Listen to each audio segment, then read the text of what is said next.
আমি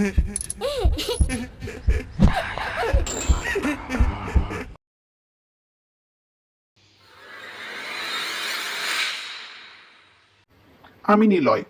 আমি আমার স্ত্রী রোজিনা ও আমাদের দুই সন্তান নিবিড় ও নিপুণকে নিয়ে আমাদের সুখের সংসার। ঘটনাটা 2003 সালের। সে বছর আমাদের পাশের ফ্ল্যাটে থাকতে এসেছিল একটা ছোট্ট সুন্দর পরিবার। পরিবারে ছিল বিজয়, তার স্ত্রী রূপা, বিজয়ের মা লতা ও তাদের দুই সন্তান, ছোট ছেলে আয়ান ও একটি ফুটফুটে ফুলের মতো মেয়ে যার নাম ছিল রিধি। ওরা ফ্ল্যাটে ওঠার কয়েক মাস পরেই আমি আমার কাজের সূত্রে দেশের বাইরে চলে এসেছিলাম। আসলে আমার আর রোজিনার একটা মেয়ে সন্তানের খুব শখ ছিল, তাই আদরের রীতিকে দেখার পরে আমরা তার প্রতি এক অন্যরকম মায়া অনুভব করতাম। তাই প্রায় ফোনে রোজিনার সাথে কথা হলে একবার অন্তত রিধির খবর নিতাম। রোজিনা খুব ভালোবাসতো রিধিকে। রিধিদের পরিবার অন্য কারোর সাথে তেমন একটা মিশতো না। রিধি আর আমার ছেলে নিপুণ একই স্কুলে পড়তো। এই সূত্রে হয়তোবা ধীরে ধীরে রোজিনা ও রূপার মাঝে বন্ধুত্ব গড়ে ওঠে। তাদের মানে ভালো বন্ধুত্ব হলেও রূপা তাদের পারিবারিক ব্যাপারগুলো সবসময় এড়িয়ে যেত। রোজিনা মাঝে মাঝেই রূপাদের ফ্ল্যাটে আড্ডা দিতে যেত এবং এর ফলে একটি ব্যাপার তার নজরে আসে। রোজিনা লক্ষ্য করত রূপা রিধিকে আয়নের সাথে বেশি মিশতে দিত না এবং ওকে একটু কড়া শাসনেই রাখতো। কিন্তু রিধি তো রূপার ওই মেয়ে, তবু রূপা কেন রিধির সাথে এমন ব্যবহার করতো রোজিনা বুঝতে পারতো না। দেখতে দেখতে 1 বছর কেটে যায়। সব ঠিকঠাকই চলছিল। ঠিক তখনই পেলাম সেই গা শিউরে ওঠা ভয়ানক খবরটা।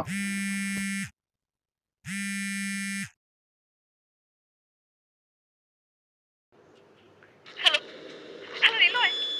রূপা, রূপার বিজয় খুন হয়েছে। আমার সামনেই খুন হয়েছে। আমার খুব ভয় করছে নিলয়। তুমি তাড়াতাড়ি চলে এসো। এর 2 দিন পরে কোন রকমের ছুটি ম্যানেজ করে আমি দেশে ফিরি। ফিরে এসে দেখি আমাদের বিল্ডিং এর সামনে যেন রীতিমতো পুলিশের ক্যাম্প বসে গেছে। বিজয়দের সব আত্মীয় স্বজনরা অনেক দূরে থাকায় আয়ান আর রিধি আপাতত আমাদের বাসাতেই ছিল। রিধি আর রোজিনাকে অনেক আতঙ্কিত মনে হচ্ছিল, তাই সপ্তাহখানেক আমি রোজিনাকে এই ঘটনার ব্যাপারে কিছু জিজ্ঞেস করিনি। বিজয় আর রূপা নাকি খুন হওয়ার সময় নিজেদের ঘরের মধ্যেই ছিল এবং ঘরের দরজা ভেতর থেকে বন্ধ ছিল। পুলিশও খুনের কোনো কুল কিনারা খুঁজে বের করতে না পারায় বাধ্য হয়ে এটাকে একে অন্যের ওপর আক্রমণ করে হত্যার ব্যাখ্যা দিয়ে কেসটা বন্ধ করে দেয়। দিন 15 আগে লতা চাচি নাকি পড়ে গিয়ে মাথা ব্যথা পেয়ে হাসপাতালে আছেন। এরপরই এই ভয়ানক ঘটনা ঘটে গেছে। পরিস্থিতি শান্ত হওয়ার পর একদিন বিকালে আমি রোজিনাকে সমস্ত ঘটনা খুলে বলতে বলি। রোজিনা একটা দীর্ঘশ্বাস ফেলে বলতে শুরু করে।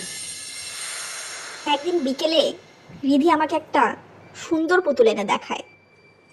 রোজি আন্টি দেখো, এটা আমার নতুন পুতুল।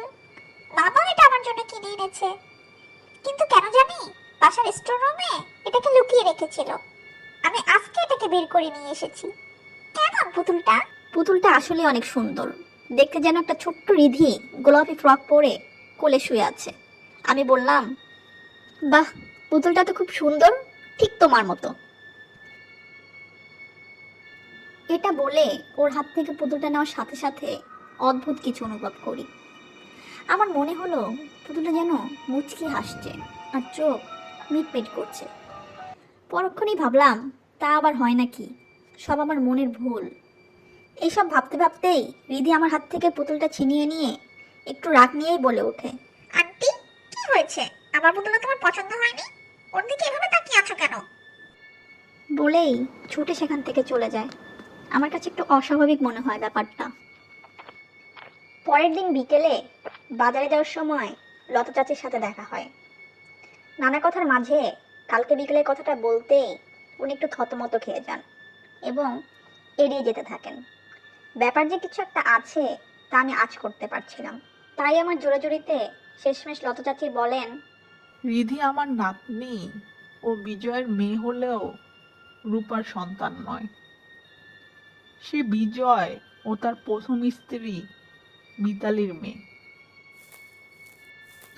আজ থেকে প্রায় 3-3.5 বছর আগে রিধির জন্মদিনে ওরা তিনজন ঘুরতে গিয়েছিল। একটা পাহাড়ে ওঠার সময় মিতালি পা পিছলে খাদে পড়ে যায়। খাদটা এতটাই গভীর ছিল যে বাঁচা তো দূরের কথা, মিতালির দেহটাও খুঁজে পাওয়া যায়নি। রিধি এই ঘটনায় অনেক কষ্ট পায়, সারাদিন কাঁদতো মায়ের কাছে যাবে বলে। শেষে আমি বিজয়কে জড়াজড়ি করি আরেকটা বিয়ে করতে, যাতে নতুন মা পেয়ে রিধি তার সব কষ্ট ভুলে যেতে পারে। তাই বিজয় বাধ্য হয়ে রূপাকে বিয়ে করে ঘরে নিয়ে আসে। খানিকক্ষণ চুপচাপ হাঁটার পর পুতুলটার কথা জিজ্ঞেস করতেই লতা চাচির চোখে মুখে কেমন যেন একটা আতঙ্ক ফুটে ওঠে। তিনি ভয় পেয়ে কাঁপা কাঁপা গলায় বললেন, পুতুল? ওটা অভিশপ্ত পুতুল। ওটা সেবার মিতালি রিধিকে ওর জন্মদিনে কিনে দিয়েছিল। রিধির মা মারা যাওয়ার পর রিধি আমার সাথেই ঘুমাতো। একদিন গভীর রাতে কথা বলার শব্দে আমার ঘুম ভেঙে যায়। ঘুম থেকে উঠে দেখি রিধি বিছানায় নেই। ও ঘরের কোণে বসে পুতুলটার সাথে কথা বলছে, এবং আরো ভয়ঙ্কর ব্যাপার হলো পুতুলটা ওর সাথে কথা বলছে। পুতুলটা ফিসফিস গলায় রিধিকে বলছে,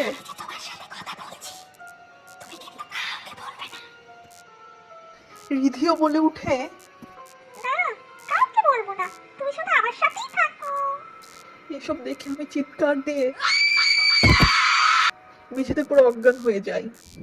জ্ঞান ফিরতেই দেখি রূপা আর বিজয় আমার পাশে দাঁড়িয়ে আছে। ওদেরকে সমস্ত ঘটনা খুলে বলার পর ওরা আমার মনের ভুল বলে উড়িয়ে দেয় ব্যাপারটা। এরপর কিছুদিন যেতে না যেতেই ঋতু অদ্ভুত আচরণ করতে শুরু করে। গভীর রাতে পুতুলটাকে কোলে নিয়ে ঘরের মধ্যে একা একা হাঁটে, কথা বলে। সব সময় শান্ত থাকা রিধি দিন দিন বদমেজাজি আর রাগী হয়ে ওঠে। তার আদরের ছোট ভাই রবিনকে সবসময় বকাঝকা করে, এমনকি সুযোগ পেলে মারধরও করে। রূপা রিধিকে এসবের জন্য খুব বকাঝকা করে, এবং রিধি সারাক্ষণ পুতুলটাকে নিয়ে থাকতো বলে রূপা রিধির কাছ থেকে পুতুলটাকে ছিনিয়ে নিয়ে পুতুলটিকে ছিঁড়ে কেটে টুকরো টুকরো করে ফেলে। এভাবে আরো কিছুদিন কেটে গেলেও রিধির অদ্ভুত অস্থিরতা যেন দিন দিন বেড়েই যাচ্ছিল। অথচ সেই ভয়ঙ্কর পুতুলটির কথা আমরা প্রায় ভুলেই গিয়েছিলাম। এমনই একদিন মধ্যরাতে আমরা বিকট চিৎকার শুনে রিধির রুমে দৌড়ে আসি। এসে যা দেখি তাতে আমাদের সবার হাত পা যেন ঠান্ডা হয়ে আসে। দেখি পুতুলটার চোখ লাল আগুনের মতো জ্বলছিল, এবং পুতুলটা রিধির সাথে সারা ঘরময় ছোটাছুটি করে খেলছিল। রূপা এসব দেখে বলে উঠে, এটা কি করে সম্ভব? আমি তো পুতুলটাকে... কথাগুলো বলে রূপা শেষও করতে পারেনি। এর মধ্যেই পুতুলটি কর্কশ ফিনফিনে গলায় বলে উঠে,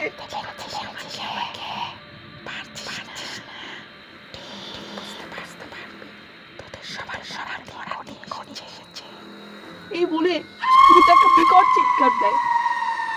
আমরা ভয়ে রিধিকে নিয়ে সেখান থেকে চলে আসি।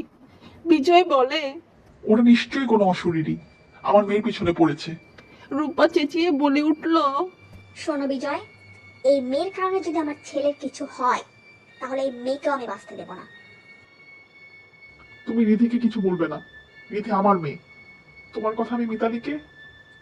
আমার দিকে তাকাতেই কথাটা চেপে যায় বিজয়।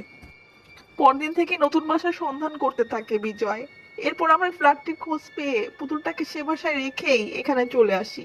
কিন্তু পুতুলটা এখানে কিভাবে এলো বুঝতে পারছি না। এই বলে লতা চাচি তার কথা শেষ করলো।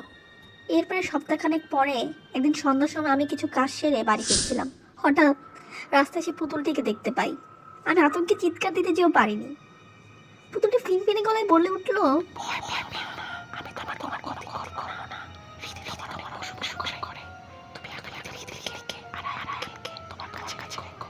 এইটুকু বলে পুতুলটা হাওয়ায় মিলিয়ে গেল। সেদিন রাতেই লতা চাচি পড়ে গিয়ে মাথায় ব্যথা পান। তাকে হাসপাতালে ভর্তি করা হয়। যেহেতু আগে থেকেই জানতে পেরেছিলাম রূপা রিধিকে তেমন একটা পছন্দ করতো না, তাই সেদিনের পর থেকে পরিবেশ শান্ত হওয়া পর্যন্ত রিধিকে আমার কাছেই রাখি। এতে বিজয়েরও তেমন কোনো আপত্তি ছিল না। রিধিকে আনার সাথে সাথে এটাও জানতাম পুতুলটাও তার সাথে আসবে। রাতে কোনোভাবেই ঘুম আসছিল না। রিধি আমার সাথেই ঘুমিয়েছিল। চোখ বন্ধ করতে গেলেই সোফায় রাখা পুতুলটার দিকে নজর চলে যায়। ওটি যেন এক দৃষ্টিতে আমার দিকে তাকিয়ে মুচকি হাসছে। এভাবে কয়েকটা দিন বেশ অস্বস্তিতেই কাটলো। একদিন গভীর রাতে হঠাৎ ঘুম ভাঙতে মনে হলো কেউ যেন রুম থেকে ছুটে বেরিয়ে গেল। পাশ ফিরে দেখি রিধি বিছানায় নেই, আর রিধিদের ফ্ল্যাট থেকে ভেসে আসছে বিকট চিৎকারের শব্দ। সাথে সাথে আমি ছুটে যাই রিধিদের ফ্ল্যাটে। সেখানে পৌঁছে আমি ভয়ে আতঙ্কে হতবাক হয়ে যাই। দেখি সেখানে যেন শুরু হয়েছে ভয়ঙ্কর এক মৃত্যুর খেলা। রূপার নিথর দেহটা মেঝেতে পড়ে আছে, চারিদিকে ছড়িয়ে আছে তাজা রক্ত। পুতুলটার চোখ দিয়ে যেন আগুনের ফুলকি বেরোচ্ছে। পুতুলটা হঠাৎ ঝাঁপিয়ে পড়ে বিজয়ের ওপর, আর তার গলা দুহাতে এমন ভাবে চেপে ধরে যেন ওটার কোনো পুতুল নয়, এক জীবন্ত অভিশাপ, মৃত্যু যার একমাত্র ভাষা। তারপর পুতুলটার হাতের ইশারায় সে শূন্যে ভেসে ওঠে, মুহূর্তে আছাড় খেয়ে পড়তে থাকে মাটিতে, যেন কোনো অদৃশ্য হাত তাকে ছিন্ন ভিন্ন করে দিচ্ছে। রক্তে ভিজে যায় চারপাশ। দেখতে দেখতে বিজয়ের দেহটা নিথর হয়ে পড়ে। এসব কি হচ্ছে, কি করব কিছুই বুঝতে পারছিলাম না। তাই এদিকে জড়িয়ে ধরে দাঁড়িয়ে থাকা ছাড়া আর কিচ্ছু করার ছিল না। পুতুলটা একটা ভয়ঙ্কর হাসি দিয়ে তার প্রতিশোধ সম্পন্ন করলো, আর মনে করিয়ে দিল সেদিনের কথা। বললো,